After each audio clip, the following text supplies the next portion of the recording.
मानव समाचार, मानवता के हक में। आदाब, मैं हूँ इमरान राशिद और आप देख रहे हैं मानव समाचार। इस वक्त हमारे साथ एक ऐसी शख्सियत मौजूद है जिन्होंने शॉर्ट फिल्म के हवाले से और ड्रामे के हवाले से एक बेहतरीन काम किया है। शहर मालेगांव में मराठी ड्रामे में जो एक अपनी अलग शनाख्त, अपनी पहचान रखते हैं। मेरी मुराद जयराम माड़ी सर से हैं। हम आपका इस्तकबाल करते हैं मानव समाचार पर। शुक्रिया इमरान भाई। सर, जैसा कि अभी हमें ये मालूम पड़ा कि आपकी कोई किताब आने वाली है कहानी वगैरह पर, तो हम ये चाहते हैं कि आप उसके ताल्लुक़ से कुछ बताएं। पहले तो मैं मानव समाचार का शुक्रिया अदा करना चाहता हूँ, आपने मुझे यहाँ पर बुलाया। मेरी किताब आने वाली, उसका नाम है, मराठी में वो किताब है, उसका नाम कथा काळजातल्या है।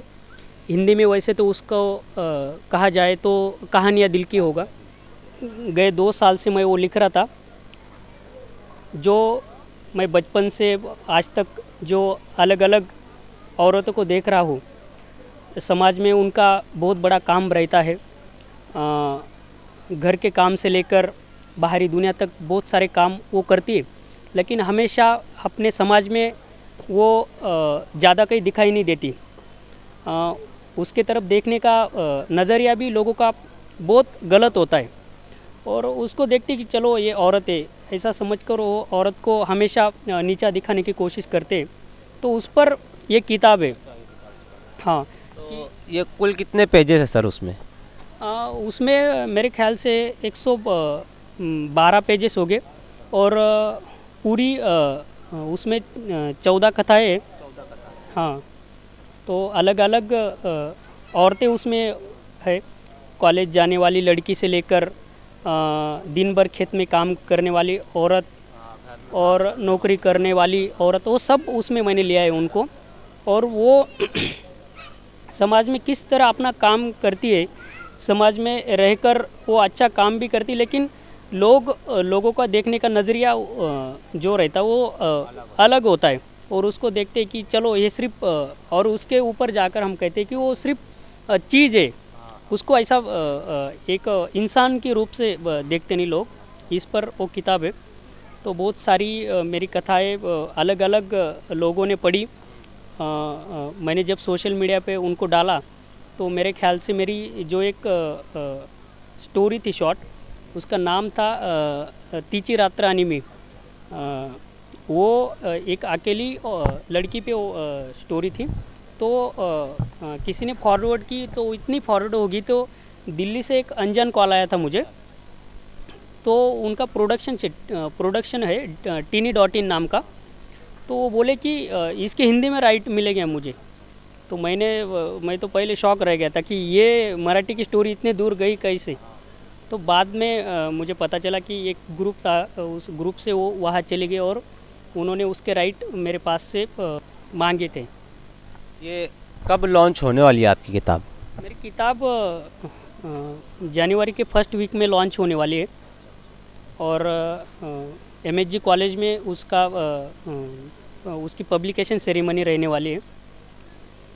अभी जैसा कि आपने बताया कि शॉर्ट फिल्म वगैरह पर भी आपके काम हैं, तो कोई फेस्टिवल वगैरह में कहीं से आपको कुछ उस ताल्लुक़ से अवार्ड वगैरह कुछ मिला है शॉर्ट फिल्म के हवाले से? अवार्ड तो नहीं मिले अभी तक, लेकिन मेरे बहुत सारी शॉर्ट फिल्म देश दुनिया में उसकी नुमाइश हुई है। मेरी सबसे पहली शॉर्ट फिल्म थी झीरा नाम की। वो पानी की क्या अहमियत है उस पर वो फिल्म थी। और मेरे ख्याल से मालेगांव की पहली फिल्म थी जो यूरोप में उसकी नुमाइश हुई। बोस्निया फिल्म फेस्टिवल में उसको नामांकित किया गया था। बाद में मैंने कोरोना जोन, और उसके बाद हाई-फाई, ये दोनों फिल्म की, वो दोनों की भी इंटरनेशनल को नुमाइश हुई थी। अलग अलग सब्जेक्ट मैंने बनाए, और उसको काफ़ी हद तक देश दुनिया में पसंद किया गया।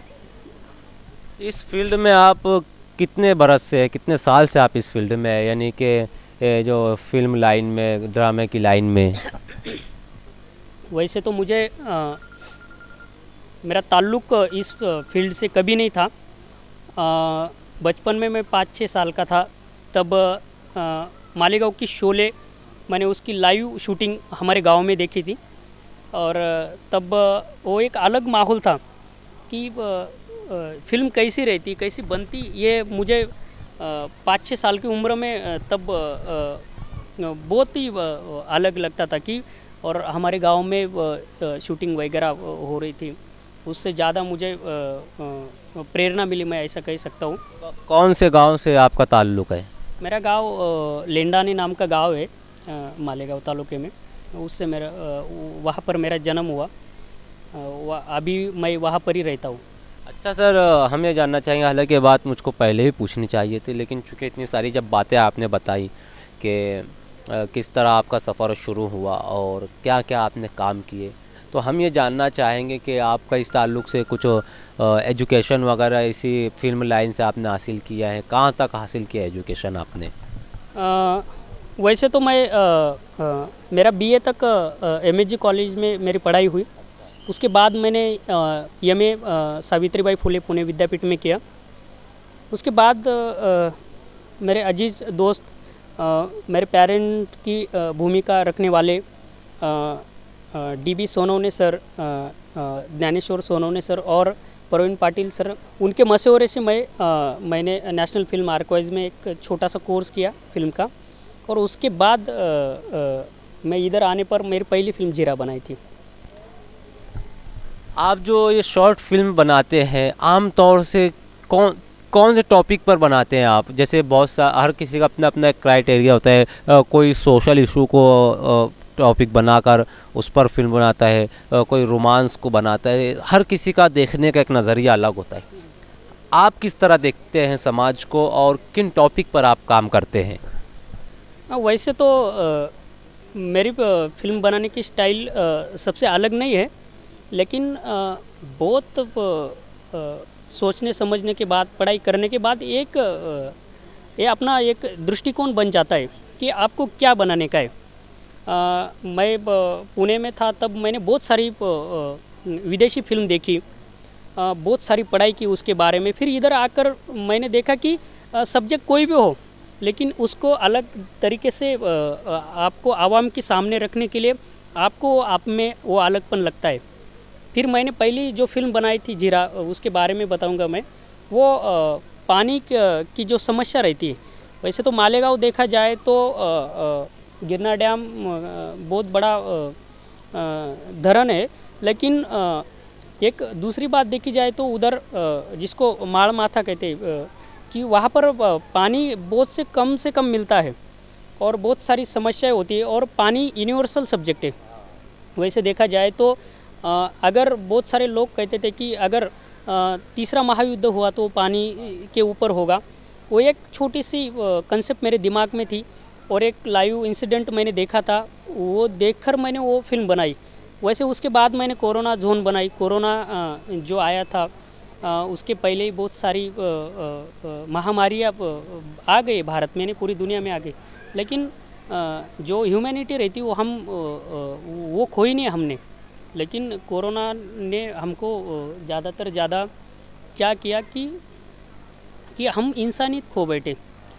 एक सोशल डिस्टेंस तो रखा हमने, लेकिन सोशल डिस्टेंस रखते रखते हम हमारी जो भावनाएं वो भी दूर रखने लगे, और उस पर मैंने कोरोना जोन बनाई थी।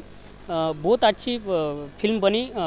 7 कलर इंटरनेशनल फिल्म फेस्टिवल में उसकी नुमाइश हुई, बहुत सारे लोगों ने उनको सराहा। ये मेरे लिए बहुत बड़ी बात थी। ये थे हमारे साथ जयराम मारी सर, जिन्होंने उनका जो कैरियर है और वो जो काम कर रहे हैं सोशल इशू पर, शॉर्ट फिल्म को लेकर, कहानियों को लेकर, ड्रामे को लेकर, उस ताल्लुक़ से बताया कि उन्होंने किस तरह अपने सफ़र का आगाज़ किया और कहाँ कहाँ किस तरह से काम करते हुए उन्हें कामयाबी मिली। बहरहाल वो अब भी अपने सफ़र की जानिब, अपनी मंजिल की जानिब गामज़न है और एक बड़ी कामयाबी हासिल करना चाहते हैं। हम उन्हें मुबारकबाद पेश करते हैं, उनका शुक्रिया अदा करते हैं।